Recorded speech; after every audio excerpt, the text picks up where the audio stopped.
Bismillahirrahmanirrahim. Assalamualaikum warahmatullahi wabarakatuh. Innal hamdalillah nahmaduhu wa nasta'inuhu wa nastaghfiruh wa na'udzu billahi min shururi anfusina wa min sayyiati a'malina. May yahdihillahu fala mudhillalah wa may yudlil fala hadiyalah. Wa asyhadu an la ilaha illallah wahdahu la syarika lah wa asyhadu anna Muhammadan abduhu wa rasuluh. Allahumma shalli ala nabiyyina Muhammadin wa ala alihi wa ashabihi wa man tabi'ahum bi ihsanin ila yaumiddin, amma ba'd. Jamaah salat subuh Masjid Al-Muttaqin yang dimuliakan oleh Allah Subhanahu wa taala. Alhamdulillah, pertama-tama marilah kita panjatkan rasa syukur kepada Allah Subhanahu wa taala yang dengan nikmatnya lah kita semua masih bisa menjalani aktivitas hidup ini sampai hari ini, hari Jumat tanggal 5 bulan yang keempat tahun 1442 Hijriah. Mudah-mudahan segala amal ibadah kita mendapatkan pahala yang terbaik kelak di akhirat. Amin ya rabbal alamin. Ma'asyiral muslimin wal muslimat, kita akan lanjutkan pembahasan kitab Syama'il An-Nabi sallallahu alaihi wasallam, yaitu karakteristik dan kepribadian Nabi sallallahu alaihi wasallam. Kita masih berada di bab yang ke-54, yaitu bab majaa fi wafati Rasulillah sallallahu alaihi wasallam. Ya, riwayat-riwayat yang datang berkaitan dengan wafatnya Rasul sallallahu alaihi wasallam.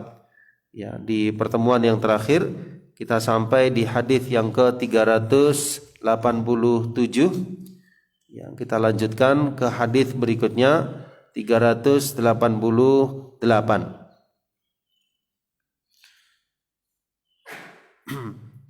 Haddatsana Al-Hasan ibnu Sabbah Al-Bazzar qala haddatsana Mubashshir ibnu Ismail an Abdurrahman ibn al-Ala an abihi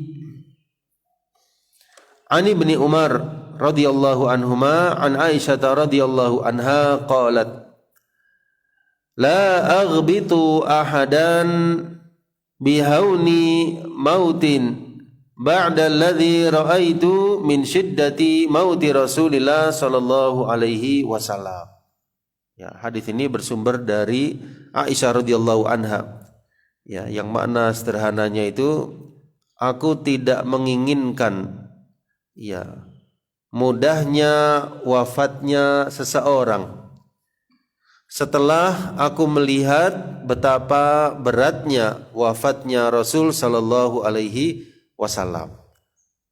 Ya, sudah kita sampaikan di pertemuan yang lalu bagaimana keadaan sebelum wafatnya Rasul sallallahu alaihi wasallam, apa yang beliau alami sebelum wafatnya, hal-hal yang terasa berat, ya, yang disaksikan langsung oleh Aisyah radhiyallahu anha. Yang mana beratnya tersebut tentu ada hikmahnya, ya, yang akan dijelaskan oleh Syekh Abdul Razak nantinya. Nah, kata Aisyah radhiyallahu anha, setelah aku melihat seperti itu, aku enggak kepingin seandainya, ya, aku melihat atau mendengar ada orang itu yang wafatnya dengan mudah. Karena Nabi sendiri sallallahu alaihi wasallam, yang beliau seorang nabi dan seorang rasul, disaksikan oleh Aisyah radhiyallahu anha wafatnya adalah penuh dengan sesuatu keberatan dari Allah Subhanahu wa taala demi meninggikan derajat beliau.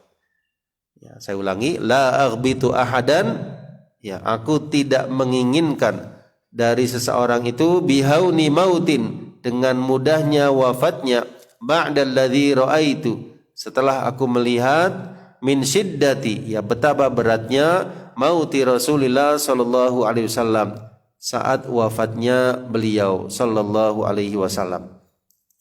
Kita lihat riwayatnya dulu jamaah sekalian, disebutkan di sini akhrajahul musannif, ya. Jadi hadis ini dikeluarkan itu maksudnya disebutkan oleh Al-Imam At-Tirmidzi dalam jami'nya, dalam sunannya, nomor hadis 979. Jadi beliau punya kitab Sunan At-Tirmidzi. Wal hadits alladzi saqahul musannif dhaiful isnad. Ya, namun hadis ini lemah secara sanadnya. Karena ada perawi yang namanya Abdurrahman ibnul Ala, ini beliau seorang yang tidak diketahui. Ya, tidak diketahui maksudnya itu keadaannya. Ya, li jahala Abdurrahman ibnul Ala. Namun ada riwayat dalam Sahih Bukhari, ini riwayat pembandingnya jemaah sekalian, dalam Sahih Bukhari nomor hadis 4446, ma yashhadulah, ya, hadis yang menyaksikan hadis ini. Ya, maksudnya itu yang maknanya menguatkan hadis ini. Di mana Aisyah radhiyallahu anha berkata, "Matan Nabi sallallahu alaihi wasallam," adalah beliau sallallahu alaihi wasallam wafat, "wa innahu labaina haqinatai wa dhaqinatai." Ya, maksudnya di dalam pangkuanku beliau wafat, ya. "Fala akrahu syiddatal maut." Ya, aku tidaklah akrah, tidaklah membenci beratnya kematian seseorang, li ahadin abadan ba'da Nabi sallallahu alaihi wasallam, setelah wafatnya Nabi sallallahu alaihi wasallam. Ya, berarti orang itu ada yang wafatnya mudah jamaah sekalian, ada yang mungkin di saat wafatnya itu agak berat. Ya, nah beratnya di situ belum tentu orangnya tidak baik, karena Nabi Shallallahu Alaihi Wasallam sendiri seorang Nabi dan Rasul juga mengalami yang seperti itu, bahkan lebih berat. Ya, jadi ada orang yang diwafatkannya dengan mudah, ada juga yang tidak. Kita tidak tahu, tergantung kepada orangnya. Kalau orangnya orang yang beriman, orang yang rajin beramal soleh, kita berhusnudzan, insya Allah beratnya tersebut bisa jadi untuk menghilangkan dosa maupun kesalahannya, Allah tinggikan derajat-derajatnya di sisi Allah Subhanahu wa taala. Ya, itu maksudnya jemaah sekalian. Wa ma yusibun nabi, ya, kita lihat syarahnya dari Syekh Abdul Razak. Ya, jadi ucapan Aisyah dalam hadis ini atau dalam athar tersebut, ta'ni itu untuk muannats, ya. Kalau untuk mudzakkar yakni. Yakni itu masuk dalam bahasa Indonesia yakni. Ya, mungkin sekarang digunakan yaitu. Tapi dulu itu masih ada yakni. Yakni itu dari bahasa Arab yakni. Paham ya, jemaah sekalian? Ya, mungkin sebelum dirubah ke EYD, ya. Siapa yang bahasa Indonesia di sini? Yang spesialisnya bahasa Indonesia siapa? Ya, jadi saya yakni itu pernah digunakan, ya. Mungkin kalau kita baca buku-buku dulu, yakni.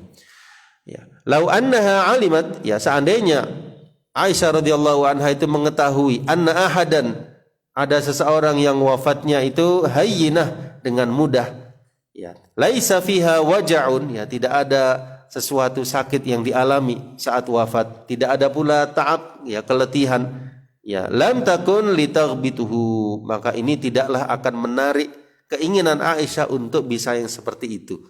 Karena ternyata manusia yang terbaik Nabi sallallahu alaihi wasallam asabahu fi lahadhatihil akhirah, ya, menimpa beliau di saat-saat detik-detik terakhir ketika wafatnya beliau, syiddatun, ya, sesuatu yang berat, wa waja'un syadid, ya, sesuatu sakit yang berat yang beliau alami, padahal beliau adalah hamba Allah yang terbaik, makhluk yang terbaik. Ya. Padahal Nabi SAW seorang yang maksum, tidak punya kesalahan maupun dosa. Tapi kenapa demikian? Ya, bisa jadi Allah Subhanahu wa taala, ya, hendak menjadikan beliau itu memiliki dua pahala. Nah, ini disebutkan oleh Syekh Abdul Razak, apa yang dialami Nabi SAW min syiddatil marad, ya, berupa sakit yang beliau derita, wa sakaratil maut, ya, saat-saat terakhir sebelum wafat, dengan sebab annalahu ajraini, bagi beliau dua pahala di sisi Allah Subhanahu wa taala. Ya. Sebagaimana sakit yang beliau alami, ya, beliau pernah ditanya ketika ada seorang sahabat yang datang kepada beliau, Ibnu Mas'ud, ataitu Nabiyya sallallahu alaihi wasallam, aku pernah datang kepada Nabi sallallahu alaihi wasallam ketika beliau sakit, wa huwa yu'aku wa'dan syadidan, ya, jadi beliau mengalami demam yang sangat, ya. Lalu saya bilang, innaka la tu'ak, engkau mengalami demam ya Rasul, dengan demam yang tinggi. Lalu aku tanya, inna dzaka bi anna laka ajraini, apakah itu berarti ya Rasul engkau mendapatkan 2 pahala? Jadi besarnya pahala itu kan tergantung besarnya ujian. Ya, makin besar ujiannya makin besar pahalanya kalau orangnya bersabar. Apa jawab Nabi sallallahu alaihi wasallam? Ajal, benar. Ya. Ya, benar yang kau katakan maksudnya. Ma min muslimin, ya tidak ada seorang muslim pun yang dia mengalami adza, ya gangguan, rintangan, ujian dan sebagainya, illa hatallahu anhu khotoyahu. Maka melainkan Allah akan hilangkan kesalahan-kesalahannya kama tahatu waraqus syajar, ya sebagaimana bergugurannya dedaunan pepohonan. Ini hikmahnya jemaah sekalian. Tapi harus orangnya itu sabar gitu ya. Kalau enggak sabar ya tidak dapat pahala. Orang yang ujiannya ringan sabar, yang ujiannya lebih berat sabar. Ya, mana yang lebih besar pahalanya? Tentu yang lebih berat gitu ya. Jadi makin berat ujiannya makin besar pahalanya. Ya, karena itu janganlah seseorang itu mengeluh atau merasa bagaimana dengan besarnya ujian, karena bisa jadi Allah Subhanahu wa taala hendak menghapuskan kesalahan-kesalahan dan dosa-dosanya. Ini hadis yang ke-389 jemaah sekalian. Afwan 388 ya. Kita lanjutkan ke hadis 389. Haddatsana Abu Quraib ya Muhammad ibnul Ala qala haddatsana Abu Muawiyah an Abdurrahman ibni Abi Bakar wa huwa ibnul Mulaiki an ibni Abi Mulaikah an Aisyah radhiyallahu anha, ya dari Aisyah juga radhiyallahu anha qalat lamma qubida Rasulullah sallallahu alaihi wasallam, ketika Nabi sallallahu alaihi wasallam diwafatkan, ikhtalafu fi dafnihi, para sahabat itu berselisih pendapat di mana beliau akan dimakamkan. Ya. Kenapa berselisih jemaah sekalian? Karena sahabat-sahabat yang lain ya itu dimakamkannya di mana? Di perkuburan Baqi ya di Madinah Al-Munawwarah. Nah, lalu mereka itu berpikir, Nabi Shallallahu alaihi wasallam apakah di Baqi juga atau bagaimana? Ya. Lalu datanglah solusi jemaah sekalian, datang Abu Bakar radhiyallahu an, lalu Abu Bakar bilang begini, aku mendengar hadis Nabi Shallallahu alaihi wasallam sesuatu, mana situhu yang aku tidak akan melupakannya. Apa itu? Ma qabadallahu nabiyyan, tidaklah Allah Subhanahu wa taala mencabut nyawa, tidaklah Allah Subhanahu wa taala mengambil ya jiwa seseorang, mewafatkan seorang nabinya. Saya ulangi, tidaklah Allah Subhanahu wa taala mewafatkan seorang nabinya illa fil maudhi alladhi yuhibbu an yudfana fih, kecuali di tempat yang Nabi itu suka untuk dimakamkan padanya. Tidaklah Allah Subhanahu wa taala mewafatkan seorang nabi pun kecuali di tempat yang mana nabi itu ingin kalau dimakamkan di situ. Tadi sudah kita sampaikan bahwasanya Nabi Shallallahu alaihi wasallam hari-hari terakhir tanya kepada ummahatul mukminin, di mana aku besok, di mana aku besok. Ya, mereka faham bahwasanya Nabi Shallallahu alaihi wasallam ingin detik-detik terakhir dirawat di rumah Aisyah radhiyallahu anha. Jadi ini merupakan isyarat bahwasanya beliau lebih menginginkan berada di tempat tersebut di akhir kehidupan beliau. Nah, ketika diwafatkannya di rumah Aisyah radhiyallahu anha, berarti diwafatkannya atau dimakamkannya beliau juga di situ. Di mana diwafatkan, disitulah dikebumikan, disitulah disemayamkan. Ya, beda dengan kita, kalau kita akan dibawa ke pemakaman. Kalau para nabi dan rasul di mana wafatnya, di situ dimakamkan. Ya, demikian. Maka diperintahkan idfinuhu fi maudhi firasih. Ya, marilah kita memakamkan ya Rasulullah sallallahu alaihi wasallam fi maudhi firasih, di tempat tidur beliau. Ya, maksudnya di bawah tempat tidur beliau di rumah Aisyah radhiyallahu anha. Ya, nantinya digali dan disitulah disemayamkan Rasulullah sallallahu alaihi wasallam sebagaimana yang kita lihat sekarang di belakang Masjid Nabawi yang awal. Ya, sebelum dilebarkan, dulu Masjid Nabawi hanya bagian depan jemaah sekalian. Bagian yang belakang adalah rumah-rumah ummahatul mukminin. Ya, jadi di kuburnya Rasul sallallahu alaihi wasallam disitulah rumah Aisyah radhiyallahu anha. Kemudian di samping-sampingnya rumah-rumah ummahatul mukminin yang lainnya. Kemudian nantinya menyusul yaitu Abu Bakar dimakamkan di samping dari Nabi sallallahu alaihi wasallam. Kemudian sampingnya Abu Bakar, Umar bin Khattab radhiyallahu an. Yang lainnya dibagi dari kalangan para sahabat dibagi. Ummahatul mukminin dibagi seluruhnya. Jelas sama sekalian ya. Ya, jadi di sini apa yang bisa kita tarik sebagai pelajaran ketika wafatnya Nabi sallallahu alaihi wasallam, kata Syekh Abdul Razak hafizahullah, para sahabat berselisih pendapat ya tentang pemakaman beliau dari dua hal. Yang pertama, hal yudfan aw la yudfan? Apakah beliau dimakamkan atau tidak? Ya, mereka bingung jemaah sekalian. Kenapa bingung? Karena memang ini sesuatu yang dahsyat, perkara yang belum pernah mereka alami. Ya, berbeda halnya dengan Bani Israel. Ya, Bani Israel itu diturunkan kepada mereka banyak nabi. Ya, jadi sering mengalami diutusnya nabi-nabi. Nah, kalau di kalangan para sahabat baru Rasulullah Shallallahu Alaihi Wasallam ketika terjadinya wafatnya beliau, tentu ini sesuatu yang luar biasa sama sekalian dahsyatnya sehingga mereka pun berselisih pendapat apakah dimakamkan atau tidak. Ya, mau memakamkan itu ini seorang nabi, masa dimakamkan? Ya, ada perasaan seperti itu. Kalau tidak dimakamkan, beliau sudah berpindah dari alam dunia ke alam akhirat. Ya, berselisih dan inilah salah satu sebab nantinya ada riwayat yang menunjukkan bahwasannya wafatnya beliau itu di hari Senin, tapi tidak langsung dimakamkan di hari Senin. Ya, pada akhirnya di hari Rebunya. Ya, kenapa? Karena memang ada ya khilaf di kalangan para sahabat beberapa hal. Ya, di antaranya apakah dimakamkan ataukah tidak. Kalau memang dimakamkan, di mana pemakamannya? Ketika dimandikan, apakah sebagaimana jenazah yang lain? Iya, ataukah tetap dengan pakaian Nabi Shallallahu Alaihi Wasallam? Ya, ini beberapa hal yang dikhilafkan oleh para sahabat.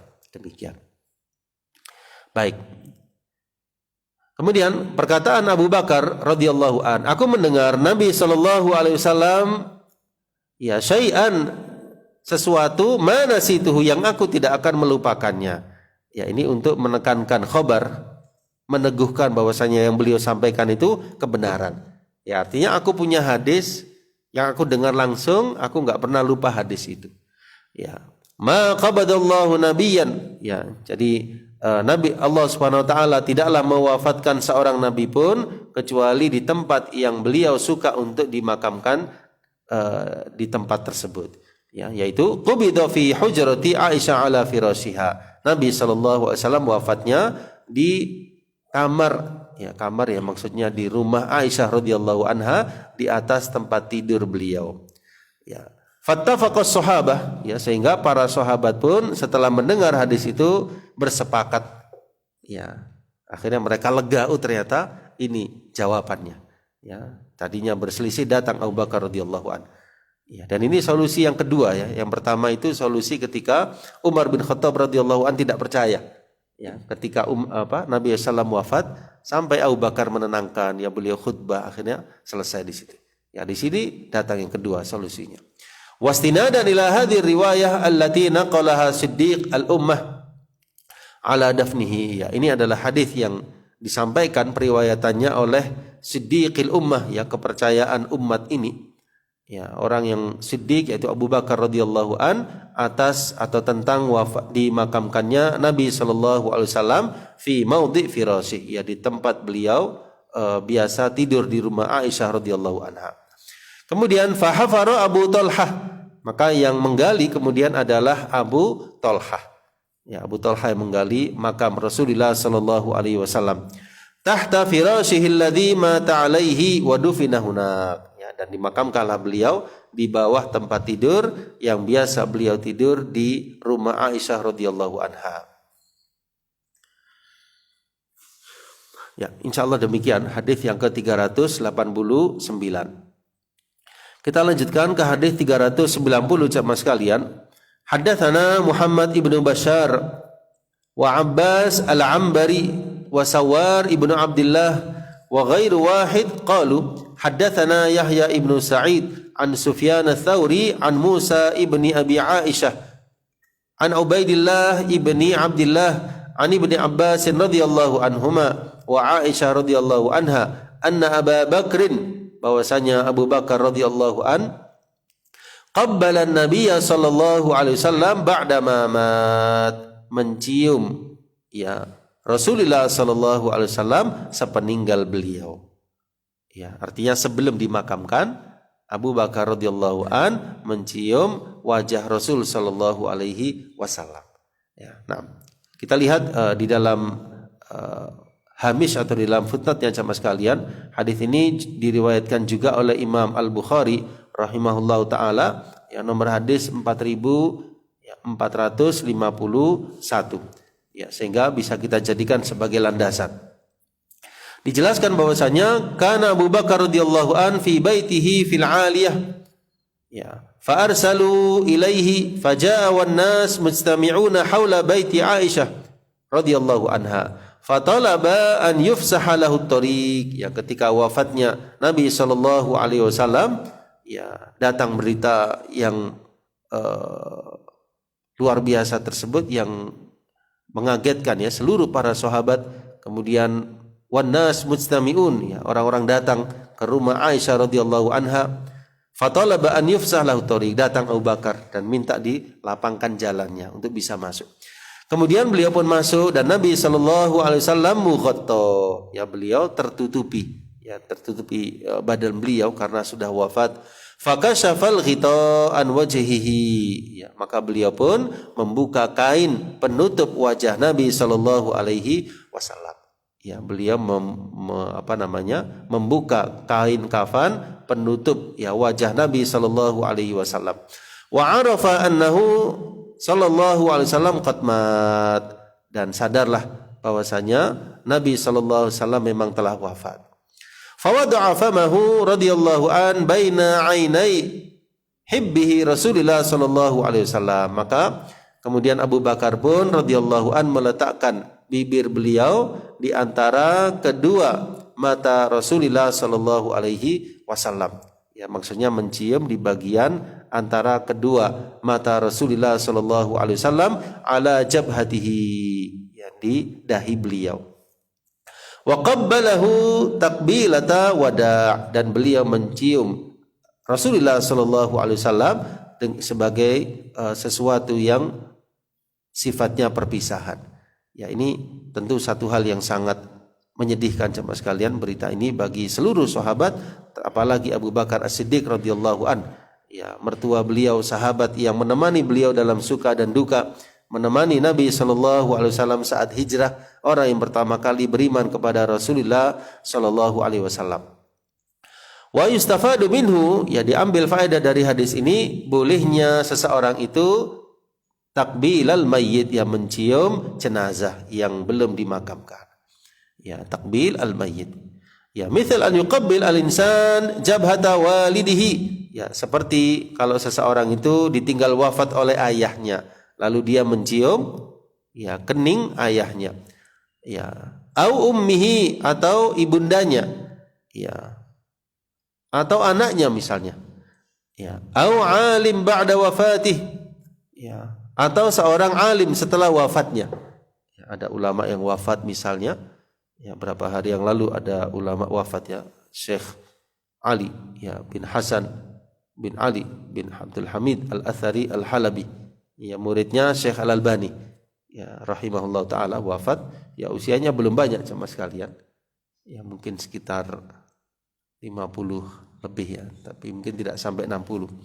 Ya, itu beliau wafat dan meninggalkan, ya, karya-karya yang sangat banyak sekali. Ya, kurang lebih ada 150 karya beliau. Ada yang tahqiq, ada yang taklif, ya, ada yang karangan, ada juga yang tahqiq. Ya, tahqiq itu misalnya ada kitab ulama terus ditahqiq sama beliau. Ya, ada yang risalah, ada juga yang kitab. Ya, ini seorang ulama yang sangat luar biasa, ya, yang mana beliau pernah berguru kepada Syekh Al-Albani rahimahullah ta'ala. Ala sabili taudi, ya sebagai sesuatu yang sifatnya berpisah dengan jenazah tersebut. Ini boleh. Ya, yang tidak boleh itu kalau seseorang meratap, ya, meratap kemudian mengucapkan kata-kata yang tidak baik, ya, atau merobek-robek baju, menampar pipi dan sebagainya yang kadang dilakukan oleh sebagian wanita. Ya, ini dilarang dalam Islam. Ya, kita harus sabar, ya, meskipun ya meneteskan air mata tidak apa-apa. Ini sesuatu yang fitrah, ya, menangis, meneteskan air mata. Ya, kemudian juga di sini mencium jenazah, ya, tidak mengapa. Ya, ini insyaallah jemaah sekalian disebutkan di footnote-nya, waqad qabbaltu jabina alimil ummah. Ya, kata Syekh Abdul Razak hafizahullah taala, ketika wafatnya Syekh Abdul Aziz bin Baz rahimahullah taala, aku mencium kening beliau, dahi beliau. Ya. Kening sama dahi sama ya? Sama ya? Baik. Aku mencium kening atau dahi alimil ummah, ya, ulamanya umat ini, yaitu Al-Imam Asy-Syaikh Abdul Aziz bin Baz rahimahullah taala setelah wafatnya. Dan aku lihat di wajah beliau ada nur, ada cahaya. Wal jamal, ada kebagusan. Ma yubhir an-nadhir, sesuatu yang menakjubkan orang yang memandang. Ya, Masya Allah, Syekh Abdul Aziz bin Baz rahimahullah ta'ala, seorang imam, seorang mufti. Ya, beliau menjadi mufti, menjadi ahli fatwa usia 27 tahun. Ya, beliau dulunya bisa melihat, ya, kemudian sekitar usia 17 tahun tidak bisa melihat. Tidak tahu ada apa gitu, ya, masuk ke Jazirah Arabia. Saya lupa itu, tidak tahu virus atau apa gitu, sehingga ada sebagian orang di sana itu yang kena kemudian tidak bisa melihat. Ya, termasuk Syekh Abdul Aziz bin Baz rahimahullah taala. Kurang lebih usia 17. Nah, tapi dengan wafat tidak bisa melihatnya, Allah Subhanahu wa taala jadikan hatinya semakin terbuka untuk ilmu. Ya, semakin dalam keilmuannya, dan beliau dikaruniai usia yang panjang, ya. Kurang lebih antara 80 sampai 90 tahun, ya. Jadi panjang usia beliau. Kemudian beliau banyak memberikan bantuan kepada banyak orang melalui syafaat-syafaat beliau. Ya, jadi beliau orang yang sangat dikenal pihak kerajaan. Ya, jadi ada orang minta bantuan atau apa, itu Syekh Abdul Aziz merekomendasi lalu disampaikan ke pihak kerajaan. Ya, Masya Allah, luar biasa ibadahnya, ilmunya, kemudian juga kefakihannya, ya, sosialnya kepada banyak orang. Ya, dan ketika wafatnya beliau, umat Islam merasa kehilangan, Masya Allah. Nah, Syekh Abdul Razak hadir, ya, ketika itu, dan beliau mencium keningnya Syekh bin Baz rahimahullah ta'ala, dan terpancar cahaya di wajah beliau. Ya, mudah-mudahan kita semua wafat, ya, dalam keadaan yang baik, husnul khatimah, dalam keadaan wajah kita terlihat bersih, ya, dan semoga amal ibadah kita diterima di sisi Allah Subhanahu wa taala. Amin ya rabbal alamin. Kita lanjutkan hadis yang berikutnya, 391 jemaah sekalian. Haddatsana Nasr bin Ali Al-Jahdami qala haddatsana marhum. Masya Allah, ada orang namanya marhum. Kita bilangnya almarhum, di sini marhum. Marhum itu apa? Ya, orang yang dirahmati, ya, marhum. Tapi kalau ada orang yang wafat, kita lebih tepatnya mengucapkan, kalau dia muslim, ya, rahimahullah. Rahimahullah. Kalau almarhum itu orang yang dirahmati, sementara kita tidak tahu jenazah tersebut mendapat rahmat atau tidak. Tentu kita berharap, maka doanya rahimahullah, semoga Allah memberikan rahmat kepadanya. Kalau almarhum itu ada unsur kepastian, orang itu dirahmati. Ya, jadi lebih pasnya rahimahullah. Kalau sahabat radhiyallahu anhu, demikian. Haddatsana marhum Ibnu Abdul Aziz Al-Attar an Ibni Imran. Saya ulangi, an Abi Imran Al-Jauni an Yazid ibni Babanus an Aisyah radhiyallahu anha anna Abu Bakar, ya, bahwasanya Abu Bakar radhiyallahu an dakhala ala Nabi sallallahu alaihi wasallam. Ya, hampir sama dengan yang tadi, ya. Beliau masuk ketika wafatnya Nabi sallallahu alaihi wasallam, masuk ke mana? Ke rumah Aisyah radhiyallahu anha. Setelah wafatnya beliau, fawadha'a famahu baina ainaihi, lalu beliau meletakkan bibir beliau di antara kedua mata Rasulullah SAW, tepatnya di dahi. Wa wada'a yadaihi ala sa'idaihi wa qala wa nabiyyah wa safiyah wa khalilah. Jadi ada ungkapan dari Abu Bakar radhiyallahu an yang sangat merasa kehilangan. Aduhai Nabi, aduhai orang yang terpilih, aduhai sang kekasih. Ini apa istilahnya itu? Ungkapan yang menunjukkan benar-benar beliau merasa kehilangan. Mungkin kalau orang tua itu, aduh anakku gitu ya. Ungkapan yang semisal. Ini ungkapan apa? Seorang umat, seorang pengikut kepada nabinya sallallahu alaihi wasallam, orang yang sangat beliau cintai. Wa nabiyya wa safiyya wa khalila. Kita lihat sanad hadis ini jamaah sekalian. Hadis ini diriwayatkan juga oleh Imam Abu Dawud dalam sunannya nomor hadis 2137. Hadis ini bermakna seperti hadis yang sebelumnya, namun di sini ada tambahan wada'a yadaihi ala sa'idaihi. Jadi seakan-akan ka'annahu yadummuh.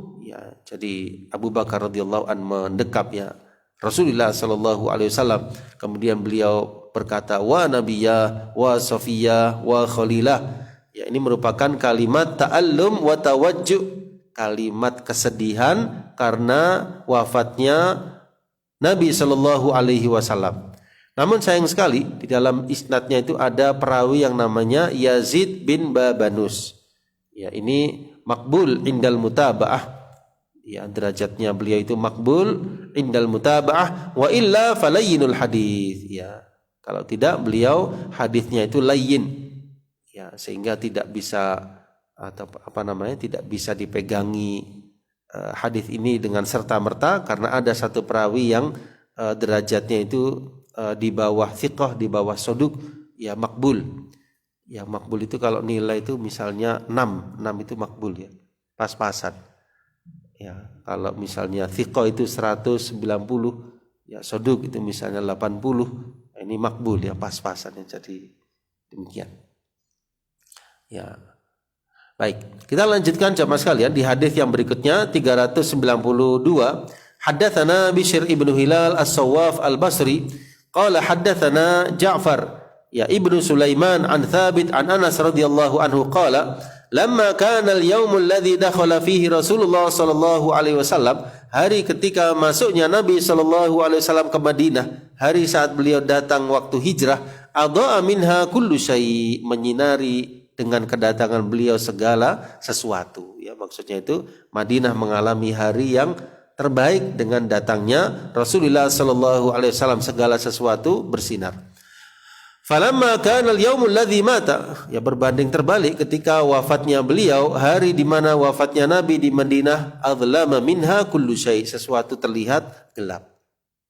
Maksudnya itu suasananya suasana murung, suasana apa istilahnya? Bela sungkawa, suasana berkabung dengan wafatnya Rasulullah SAW. Waktu hijrah datang, begitu bersinar keadaan Madinah. Wa ma nafadna aydina minat turab wa inna la fi dafnihi sallallahu alaihi wasallam hatta angkarna qulubana. Ketika kami memakamkan jasad Rasulullah sallallahu alaihi wasallam, kami mengingkari hati-hati kami. Maksudnya itu percaya enggak percaya gitu dengan wafatnya Rasulullah sallallahu alaihi wasallam. Apalagi seorang sahabat sebagaimana Anas bin Malik yang sudah 10 tahun bersama Nabi sallallahu alaihi wasallam, menemani beliau berkhidmat, menjadi pelayan beliau. Kata Syekh Abdul Razak hafizahullah, yusawwir Anas, jadi Anas menggambarkan dalam hadis tersebut lawa'atal qulub wa alamin nufus, jadi beratnya hati, sakitnya jiwa, dan istidad al-khutab ala sahabah, kegoncangan di kalangan para sahabat ketika wafatnya Nabi sallallahu alaihi wasallam. Wa huqqa lahum dzalik, dan itu adalah sesuatu yang sangat bisa kita fahami kenapa seperti itu. Jadi dalam suasana suka dan duka bersama sahabat, dalam suasana mukim maupun safar, dalam keadaan berjihad, sampai dalam keadaan sholat, ya, yang ngimami juga Nabi SAW. 5 waktu beliau yang ngimami, kecuali kalau beliau pas tidak ada di Madinah Al-Munawwarah. Maka di sini Anas radhiyallahu an membandingkan dua keadaan, yaitu ketika Nabi SAW datang ke Madinah, segala sesuatu terlihat bersinar. Ketika wafatnya beliau, seakan-akan menjadi gelap, ya, keadaan di Madinah Al-Munawwarah. Ya, saking haulul amr, ya, besarnya perkara tersebut, dahsyatnya keadaan, kegoncangan di hari wafatnya Nabi SAW. Fa'adlamatil ardu fi a'yunihim, ya, sehingga bumi terasa gelap, ya, dalam pandangan para sahabat. Wastadda al-alamu fi qulubihim, dan bertambah, ya, kesedihan di hati-hatinya para sahabat, ya. Kemudian hatta angkarna qulubana, ya, sampai kami mengingkari hati-hati kami ketika kami memakamkan Rasulullah sallallahu alaihi wasallam. Yakni annahum angkaru qulubahum, ya, mereka mengingkari hati-hati mereka karena saking kehilangan, ya. Kemudian juga dahsyatnya peristiwa tersebut, la takdziban, bukan mendustakan, bukan pula ragu atau kelemahan dalam iman, tidak, tetapi benar-benar merasa kehilangan, ya, sebagaimana kita kehilangan para ulama jamaah sekalian yang wafat, apalagi di sini kehilangan Rasulullah sallallahu alaihi wasallam. Demikian. Wa dafnu sahabah, ya, dan para sahabat memakamkan Nabi sallallahu alaihi wasallam ini merupakan dalil bahwasanya Nabi sallallahu alaihi wasallam itu wafat. Ya. Wa fihi rad, ya, dan di sini juga terdapat bantahan orang yang menyangka Nabi sallallahu alaihi wasallam itu tidak wafat. Ya, jadi yang benar adalah beliau wafat dan beliau berpindah dari alam dunia menuju alam akhirat. Beliau di alam barzakh, ya, dalam keadaan yang terbaik, mendapatkan nikmat dari Allah Subhanahu wa taala, tapi secara kehidupan duniawi beliau diwafatkan oleh Allah Subhanahu wa taala. Innaka mayyitun wa innahum mayyitun. Ya. Idh law kana dzalika haqqan lakana ma'na dzalik anna as-sahaba dafanu nabiyahum sallallahu alaihi wasallam. Karena kalau ada orang menyangka Nabi itu tidak wafat, berarti para sahabat memakamkan beliau dalam keadaan beliau hidup, dan ini tidak sesuai dengan keadaan atau kenyataan. Yang benar adalah Nabi sallallahu diwafatkan, kemudian beliau dimakamkan dan beliau berpindah ke alam akhirat, di alam barzakh. Ya, dulu pernah kita sampaikan bahwasanya Nabi sallallahu alaihi wasallam menyampaikan, ya, ada seorang hamba yang diberikan pilihan oleh Allah Subhanahu wa taala, diberikan dunia atau apa yang di sisi Allah. Maka hamba itu memilih apa yang di sisi Allah Subhanahu wa taala. Lalu Abu Bakar menangis. Ya, jadi memang kenyataan dan memang realita yang ada, Nabi sallallahu alaihi wasallam diwafatkan, dan begitulah sunnatullah dalam kehidupan. Ya, seluruh manusia yang ada pasti akan menemui yang namanya al-maut, al-wafat. Seluruh para nabi dan rasul juga demikian. Fan Nabi sallallahu alaihi wasallam qad mata mautan haqiqiyan, ya, sehingga wafatnya beliau adalah wafat yang hakiki, ya. Dalam artian di dunia beliau telah wafat dan beliau hidup di kubur beliau, di makam beliau, hayatan barzakhiyah, dalam kehidupan di alam barzakh. Ya, semua orang yang di alam kubur hidup sama sekalian, tapi di alam barzakh. Ya.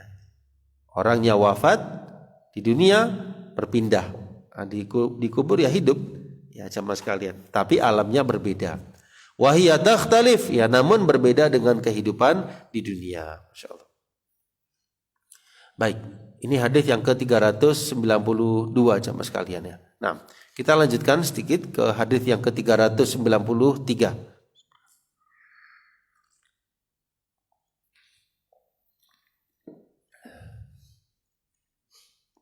Haddatsana Muhammad ibn Hatim qala haddatsana Amir ibn Salih an Hisham ibn Urwah an abihi itu Urwah bin Zubair, an Aisyah radhiyallahu anha, dari Aisyah radhiyallahu anha qalat tuwfiya Rasulullah sallallahu alaihi wasallam yaumal itsnain, bahwasanya Nabi sallallahu alaihi wasallam wafat di hari Senin. Ya, ini kita lihat footnote-nya terlebih dahulu. Hadis ini dikeluarkan oleh musannif Imam Tirmidzi dalam sunannya nomor hadis 996, tapi sanadnya ada kelemahan karena di dalamnya ada perawi yaitu Amir bin Shalih bin Abdullah bin Urwah ibnu Zubair. Matrukul hadis, ya ditinggalkan hadisnya, tapi maknanya benar. Ya, maknanya benar meskipun sanadnya tidak sahih atau dhaif. Kenapa kok maknanya benar? Karena ada didukung oleh hadis-hadis yang lain yang banyak sekali yang menunjukkan beliau wafat di hari Senin. Ya, sehingga kata Syekh Abdul Razak ini merupakan mahallu ijma', disepakati oleh para ulama wafatnya Nabi SAW di hari Senin. Ya, jadi beliau lahirnya di hari Senin, wafatnya juga di hari Senin, dan di wafatnya beliau itu di tahun ke-11 Hijriah di tanggal 12 Rabiul Awal tahun 11 Hijriah. Ya, sallallahu alaihi wasallam. Ya, jadi wa huwal yaumul ladzi wulida fi, dan itulah hari di mana beliau dilahirkan ke alam dunia, yaitu hari Senin. Baik. Kita lanjutkan hadis yang berikutnya jamaah sekalian, 394, ya, di mana hadis ini bersumber dari Muhammad ibnu Abi Umar qala hadatsana Sufyan ibnu Uyainah an Ja'far ibni Muhammad an abihi qala qubida Rasulullah sallallahu alaihi wasallam, Nabi sallallahu alaihi wasallam itu diwafatkan di hari Senin, famakatha dzalikal yaum wa lailatul tsulatsa, ya, jenazah beliau belum dikebumikan di hari itu sampai malam Selasa. Wadufina, dan beliau disemayamkan, ya, minal lail, ya, di malam harinya, ya, di malam harinya. Ya, wa qala Sufyan wa ghairuh yusma' sautul masahi min akhir lail, ya, terdengar suara al-masahi di akhir malam tersebut. Baik, kita lihat penjelasannya bahwasanya Nabi sallallahu alaihi wasallam wafatnya hari Senin. Nah, baru dimakamkan, ya, itu adalah Lailatul Arbi'a, malam Rebunya. Malam Rebu. Berarti mulai Senin duhanya itu sudah sangat sekali, ya, sudah mendekati zuhur. Kemudian Senin sore, Senin malam, Selasa pagi, Selasa siang, Selasa malam. Ya, Lailatul Arbi'a, malam Rebu. Ya, malam Rebu baru disemayamkan, baru dimakamkan jemaah sekalian. Ya, kenapa demikian jemaah sekalian? Karena liyatamakkanan nas, ya, agar para sahabat itu bisa mensolati beliau. Ini yang menarik jemaah sekalian. Jenazahnya Nabi Shallallahu Alaihi Wasallam itu tidak disolatkan bareng, ya, tidak disolatkan di Masjid Nabawi bareng, dipimpin oleh seorang imam, lalu para sahabat mensolati bareng, tidak. Yang menarik adalah sholatnya para sahabat itu di rumah Aisyah, satu-satu, gitu ya. Jadi saya tadi malam itu mendengarkan uraian Dr. Uthman Al-Khamis, ya, beliau menyampaikan seperti itu. Jadi para sahabat sholatnya bergantian. Kenapa kok bergantian? Kan rumah Aisyah tidak besar, sempit, jadi gantian satu. Lah, berapa banyak sahabat? Banyak sekali. Lah, karena gantian itu butuh waktu, ya kan, gantian. Ya, sehingga ini salah satu sebab kenapa kok mundur pemakaman jenazah beliau sampai di malam Rebunya, tidak langsung di hari Senin. Ini salah satu sebabnya. Sebab yang lain ada perbedaan di kalangan sahabat, ini dimakamkan atau tidak. Ketika dimandikan, ini pakaian beliau tetap atau tidak. Yang pada akhirnya tetap.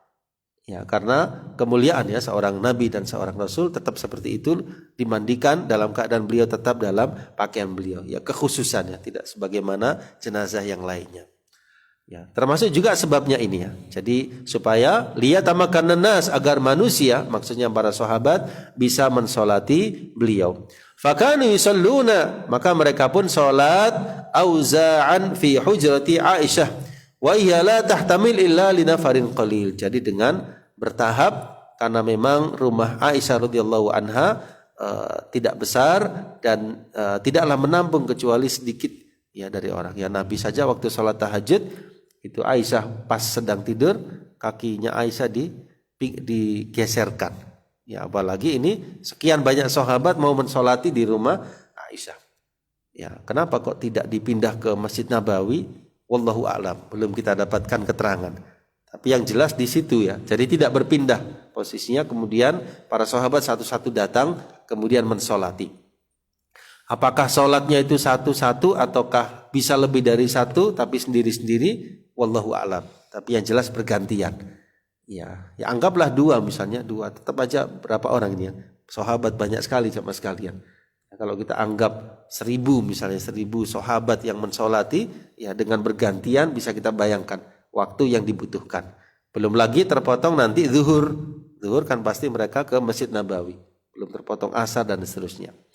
Ya, wa hadzal hadits mursal, ya. Hadis tersebut mursal jemaah sekalian. Ya, namun ada riwayat dalam Musnad Imam Ahmad bahwasanya Aisyah radhiyallahu anha berkata, "Ma alimna, tidaklah kami mengetahui wafatnya atau pemakaman Rasulullah sallallahu alaihi wasallam hatta sami'tu sautal masahi, sampai aku mendengar suara al-masahi." Saya belum mendapatkan ini arti dari al-masahi. Apa di situ ada terjemahnya? Diterjemahkan apa di situ al-masahi? Tidak ada ya. Ya. Jadi wallahu alam, saya tunda dulu masalah kata al-masahi ya. Sampai saya mendengar suara al-masahi min akhiril lail, dari akhir malam Lailatul Arbi'a, di malam Rebunya. Ya, jadi hadis ini menjelaskan tentang waktu ya. Kalau tadi tentang di mana beliau makamkan, kalau di sini tentang waktunya. Ya, jadi di malam Rebunya. Baik, kemudian hadis yang selanjutnya 395, haddatsana Qutaibah bin Sa'id qala haddatsana Abdul Aziz bin Muhammad an Syariq bin Abdullah bin Abi Namir an Abi Salamah bin Abdurrahman bin Auf qala tuwfiya Rasulullah sallallahu alaihi wasallam yaumul Itsnain. Nabi sallam wafat di hari Senin, wa dufina, dan beliau dimakamkan di hari Selasa. Tapi hadis ini kata Imam Tirmidzi, yaitu Abu Isa At-Tirmidzi, penulis kitab ini, gharib. Gharib itu asing, aneh. Ya, jadi bukan merupakan hadis yang sahih, yang betul adalah di malam Rebunya. Ya, karena di sini ada perawi Abu Salamah yang beliau itu tabi'in yang tentunya tidak mendapati wafatnya Nabi Shallallahu alaihi wasallam. Sehingga hadis ini dhaif secara sanad maupun matan. Ya, secara kevalitannya dhaif, secara isinya juga lemah. Ya, jadi secara sanad karena mursal ada Abdul Aziz bin Muhammad Ad-Darawardi yang beliau saduq, ya, tapi yuhaddits min kutubi ghairihi, beliau menyampaikan dari kitab perawi lain, ya, sehingga yukhti, ya, beliau salah dalam menyampaikan. Juga ada seorang perawi yang namanya Syariq bin Abdullah yang derajatnya saduq yukhti, ya, saduq itu benar tapi terkadang salah. Ya, terkadang salah, ya, masih di bawah siqah. Ada lagi dari sisi matan, ya. Sisi matan ini menyelisihi riwayat yang menjelaskan Nabi SAW dimakamkan di malam Rebunya. Ya, kita cukupkan ya jemaah sekalian. Riwayat yang selanjutnya panjang ini 396. Ya, kita cukupkan, dikasih tanda hadis ke 395. Ya, dari beberapa riwayat tersebut jemaah sekalian kita bisa mengambil pelajaran, di antaranya dahsyatnya peristiwa saat Nabi Shallallahu Alaihi Wasallam diwafatkan oleh Allah Subhanahu Wa Taala, keadaan respon para sahabat ketika Nabi Shallallahu Alaihi Wasallam wafat, kemudian mereka berselisih tentang di mana dimakamkannya, sampai ada solusi dari sahabat Abu Bakar As-Siddiq radhiyallahu an. Kemudian yang keempat yaitu banyaknya para sahabat yang ingin mensolati jenazah beliau, tapi karena terbatasnya ruangan Ibunda Aisyah, maka mereka pun sholat secara bergantian, dan inilah salah satu sebab diundurnya pemakaman beliau sallallahu alaihi wasallam. Ya, mudah-mudahan meskipun di dunia jamaah sekalian kita tidak menyaksikan ya saat-saat beliau ya diwafatkan oleh Allah Subhanahu wa taala, kita tidak pernah menemani beliau dalam hidup, tapi mudah-mudahan kita dipertemukan nanti di akhirat dalam keadaan mendapatkan syafaat dari beliau, dalam keadaan menjadi umat beliau, sehingga kita termasuk orang-orang yang berbahagia dunia maupun akhirat. Amin ya rabbal alamin. Wallahu taala alam bisawab. Kita cukupkan, mudah-mudahan bermanfaat. Subhanakallahumma wa bihamdika asyhadu an la ilaha illa anta astaghfiruka wa atubu ilaik. Wassalamualaikum warahmatullahi wabarakatuh.